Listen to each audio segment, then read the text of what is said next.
Because there are threats of budget cuts. So I am wondering what the resource allocation looks like and what internally the FTC looks like right now after you've had some significant losses, including the Microsoft Activision one. We obviously are bringing cases when we think there's a law violation. We've been thrilled that we've had a whole set of success, including with deterrence, which we hear a lot from market participants about the deterrent effect. And as a law enforcer, you always want to be making sure that firms are on clear notice about what could constitute a law violation and are staying far away from that line. We were very grateful to receive a budgetary increase last year. That has enabled us to be growing our ranks. We're still hiring, and we're grateful for those additional resources and the additional work we'll be able to do with them. You know, deterrence is obviously very important, but when you do lose, there's questions here specific to Microsoft. You lost in the U.S. court. Why not drop the action from there? Why seeking appeal? Why are you continuing to follow, for example, along with the ALJ proceeding? Chair Khan, earlier, Mr. Kanner sort of said he believes in our judicial system and will abide by judicial decisions. So why would you continue, given the court has already been heard from, with this action? We fully believe in our robust system of judicial review. I won't be able to comment on any specific matters, but generally, if we get an adverse decision from a district court, we look very closely at it to determine whether we think there were any errors of law or misapplication of law that we think warrant appeal. And so those are the types of assessments that we undertake as we make these decisions.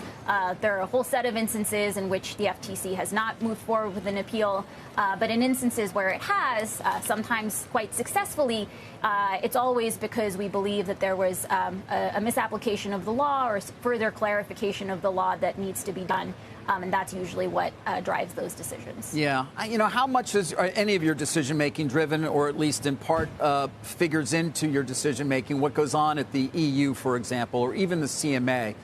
And I ask that question in part because there was a lot of back and forth that would appear based on a Freedom of Information request between the FTC and the CMA involving Microsoft and Activision.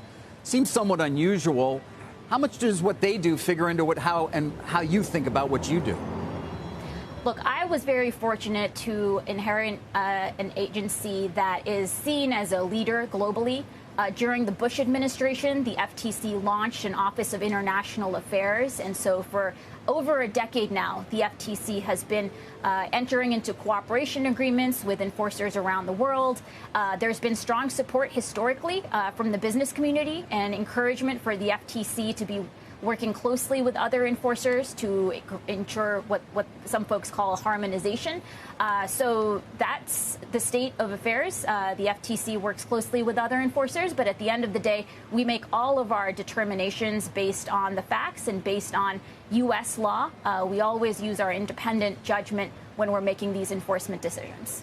Why was there a need at all to talk to the CMA about Activision and Microsoft? So there are various cooperation agreements in place. Again, some of them going back to the Bush administration that lay out appropriate processes.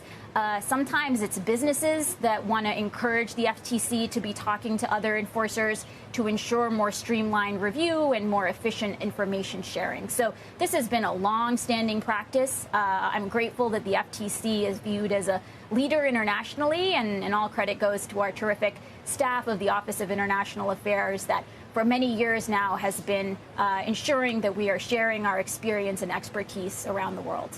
You mentioned your staff, and Sarah asked about it as well. I want to reference a letter from what was then the outgoing Commissioner Christine Wilson. She was very critical of you and of what she said was the dissatisfaction amongst the staff. How do you respond to when she says your leadership has led to the departures of many experienced personnel, causing a notable brain drain, and goes on to say pains her to observe the tarnishing of the FTC's reputation and the diminution of its efficacy? So, look, we are fortunate to have consummate professionals, extremely talented staff at the FTC who day after day are fighting to protect Americans from unfair methods of competition or unfair or deceptive practices.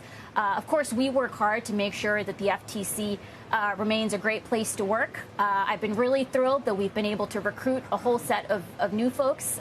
We just launched a new Office of Technology. Within a matter of days, we got 600 applications from cutting-edge technologists, data scientists, data engineers who are eager to bring their skills and talents to the FTC. And so we'll look forward to continuing to do that type of outreach and engagement and make sure that we're fully equipped in-house with the skills and talents that we need.